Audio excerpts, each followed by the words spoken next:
Lorraine Vivian Hansberry was born in Chicago on May 19, 1930, the youngest of four children born to Carl Augustus Hansberry and Nanny Louise Perry Hansberry.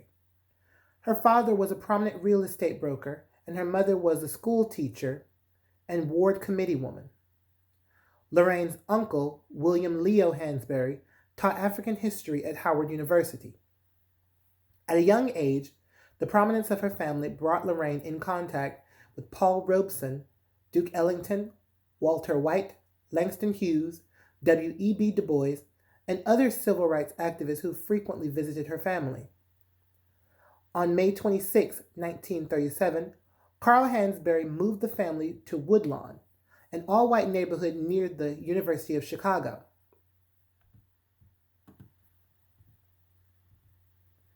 When the family tried to move, they were met with resistance from their white neighbors. Under the restrictive agreement, 500 Chicago property owners agreed that no part of the real estate should be sold, leased to, or permitted to be occupied by any person of the colored race. In Lee v. Hansberry, 1940, the Supreme Court of Illinois declared the trial's court judgment and allowed the Hansberrys to stay in Woodlawn. It was a historic victory, but Lorraine believed her father never recovered from his struggle against racial segregation. Lorraine Hansberry, at the age of 8, recalls a howling mob outside of her family's home, protesting their presence in Woodlawn. A brick was thrown through the window, nearly missing Lorraine's head. On March 7th, 1946, at the age of 50, Carl Hansberry suffered a cerebral hemorrhage and passed away while visiting Mexico, where he had one day planned to move his family. Lorraine Hansberry graduated from Inglewood High School in 1948. She went on to become a political activist who worked for justice as an associate editor for Paul Robeson's progressive newspaper Freedom, as a participant in the civil rights movement in the South, and as a field organizer for CORE, the Congress of Racial Inequality. She also supported the American Lesbian Liberation Movement.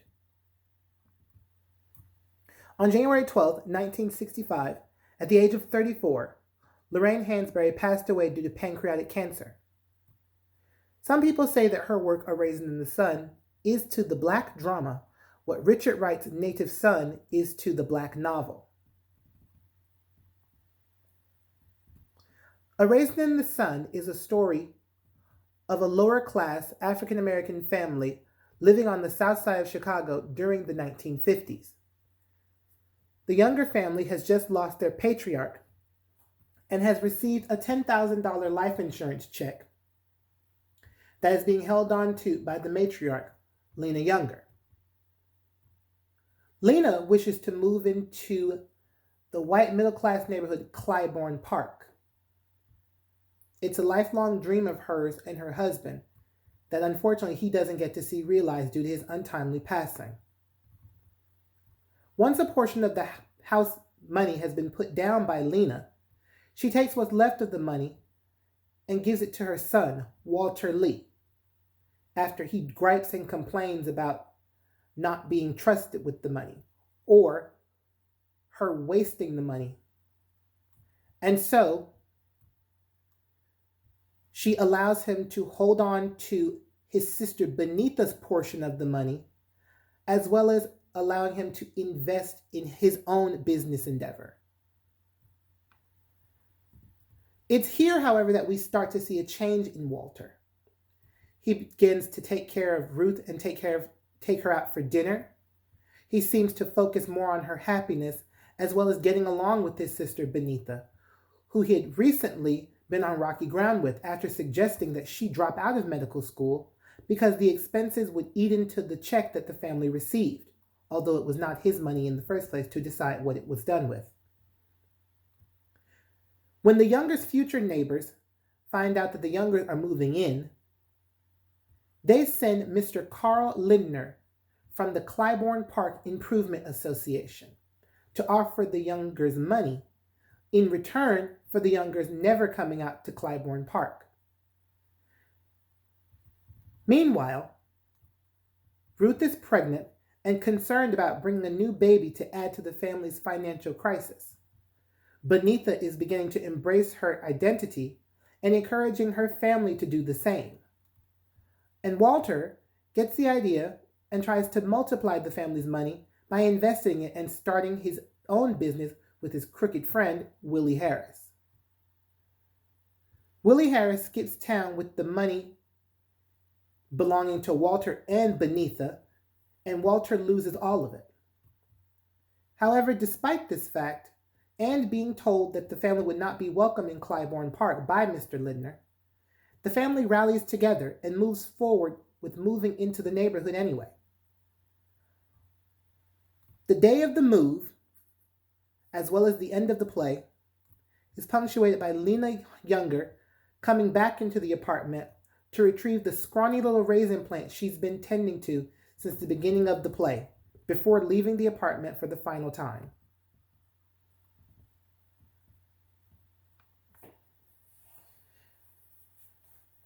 What does the title A Raisin in the Sun mean? A Raisin in the Sun is essentially a story about dreams. The characters fight to deal with the unfair conditions that dominate their lives.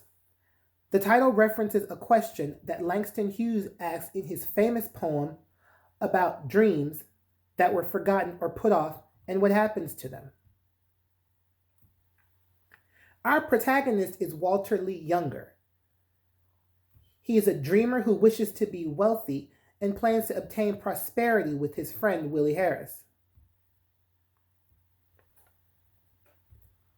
One could argue that the antagonist is Carl Lindner. Mr. Lindner comes as a representative of Clybourne Park to offer the family money to keep them from purchasing the home in the predominantly white neighborhood. It could also be argued that Walter is his own antagonist. He has a dream for his family. He wants to invest the money in a joint liquor store and co-own it with his friend Willie Harris. At first, this seems like Walter is a responsible person. The way he goes about it, however, is inadequate, juvenile, and naive. As the play opens, Travis Younger is asking for 50 cents for school. His mother, Ruth, attempts to explain to Travis that they simply do not have the money. Walter, in turn, comes in and gives Travis $1 whole, in a way undermining Ruth and exhibiting deliberately combative childishness. $1 was a big deal during the time of the play, and what's more is now that Walter has given Travis the money, he has no way to transport himself to work. He's trying to prove to his family and himself that he's the man of the house, and he's good enough to be the foundation that they need. When he and his mother have the disagreement, he decides to throw a tantrum, get drunk for 3 full days, until his boss has to call his house to find him. The problem is that Walter seems to be working against himself, only further proving that he is not the upstanding, brilliant businessman that he claims to be. The antagonist is neither really Walter nor Lindner, but it's what Lindner represents. Walter's real opponent is racism. It is racism that forces Lindner to offer the family more money to make Clybourne Park great again. It's the white majority in control and the racism of said majority that spurs segregation. Lindner is really just the vehicle for the real antagonist. He helps to continue the cycle of poverty which had been plaguing many African American families ever since slavery, and honestly, even still today. The opening conflict of the story begins with Ruth regarding the frivolous spending for Travis's school, Benita's desire to finish medical school, and the way that makes Walter feel because of how the expenses eat into the money of the insurance policy could also be seen as conflict. Ruth's pregnancy and Walter's unwillingness to deal with it also comes to mind when mentioning conflict. Ruth comes to her husband Walter to talk about her pregnancy, but Walter is so enthralled in his own dealings that he does not care whether Ruth keeps the baby or not. I feel that this speaks to his immaturity. Mr. Lindner and the unwillingness of the white community to allow the younger family to move into Clyde Park plays into conflict as well. One major conflict could be that after Lena, aka Mama Younger, declares that she's put down a down payment for the family house, Walter accuses her of betraying him and snuffing out his dream to own his own business. Another conflict is that the Younger family isn't welcome in Clybourne Park, so much so that Mr. Lindner has been sent to bribe them to stay out of the neighborhood. When Mr. Lindner comes to advise against the Youngers buying the house, Walter stands up and refuses the money, basically telling Mr. Lindner and the residents of Clybourne Park that the Youngers are coming. I'm sure the major conflict that I'm supposed to talk about here is when Walter's friend Willie Harris runs off with Walter and Benita's portion of the money. When Willie Harris runs with the money, Walter, for the most part, remains composed. He doesn't give a knee-jerk reaction like we've come to expect from him at this point. Granted, he does initially exhibit extreme sadness, but after his initial sadness, he processes the information given to him by Bobo regarding Willie. Walter is starting to come into his own. This is the conflict because it also serves as a turning point for Walter as a character. We as the audience begin to see this change in Walter as he takes charge in the absence of his father. Themes in the story include family. It's because of the money left behind by Papa Younger that the family even has the means to afford the new house in Clybourne Park. The family argues and bickers, but at the end of the day, they support one another. From supporting Walter's dream, to Ruth's pregnancy, to Benita's hair, to Walter losing the money and his family still supporting him. All the way up until Walter standing up to Mr. Lindner and his family having his back, despite originally thinking Walter would take the money from Mr. Lindner and not move to Clybourne Park. Another theme is money, which seems to be both the cause and the solution to the Youngers' problems. The story starts with the life insurance check. Benita needs money for medical school. Ruth is worried about the financial strain of raising another child. Walter is chasing dollars with get-rich-quick schemes. And Lena is holding the purse and trying to help Walter make it to whatever he thinks will make him happy. Even Mr. Lindner and the other white neighbors believe that their problems will simply disappear by paying the Youngers off. Discrimination. The white neighbors don't want the Youngers in their neighborhood. Identity. Benita tries to find her identity in Africa and Afrocentricity by rejecting her admirer, George Murchison, who she sees as shallow and out of touch with the everyday struggles of the average African American. She instead finds common ground with her Nigerian boyfriend, Joseph Asagai. Joseph Asagai wants Benita to finish school and move with him to Africa, whereas George merely wants her to marry him and become a housewife. It's worth mentioning Benita does not make a decision before the end of the play. The theme of dreams. The family all have conflicting dreams. Walter's liquor store, Benita's medical career, Ruth's pregnancy, and Lena's lifelong dream to own a family home. Symbolism. Eat your eggs. Walter doesn't want his breakfast eggs scrambled, but that's how his wife Ruth prepares them anyway. It could be argued that this is done out of spite. It could also be that they just happen to break.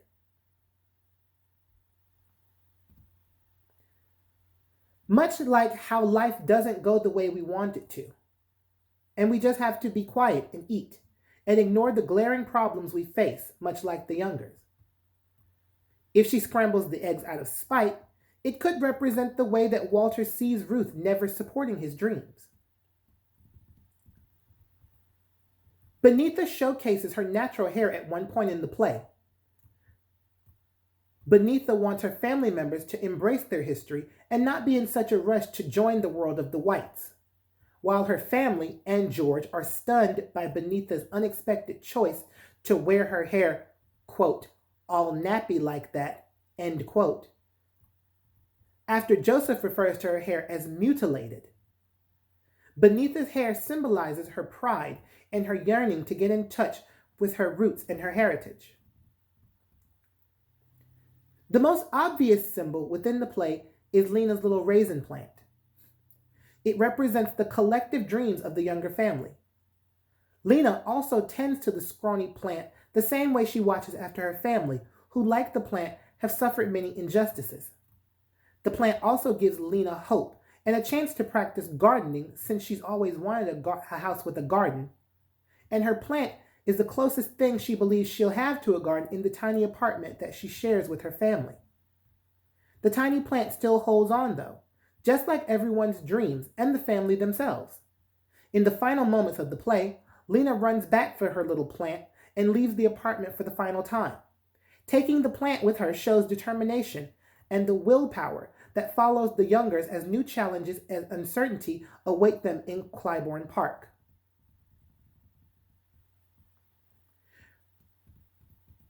The work is often regarded as a work of realism because of the choices Walter makes regarding what to do with his family's money. Although the family is not middle class, they do struggle to get there, as well as them fighting against the established authority that deems to keep them oppressed in the ghetto of the South Side Chicago. However, the story could be naturalism because the characters are working class. The family is cramped into the tiny apartment.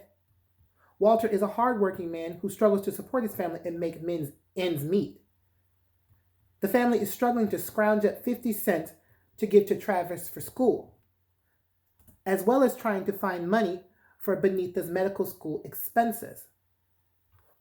This highlights a race for scarce resources.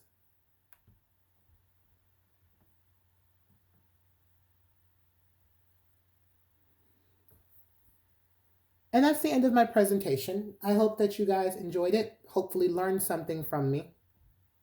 I apologize for it not being the best quality, but this is where we are right now. I pray that everyone is staying happy and healthy throughout these dark and uncertain times.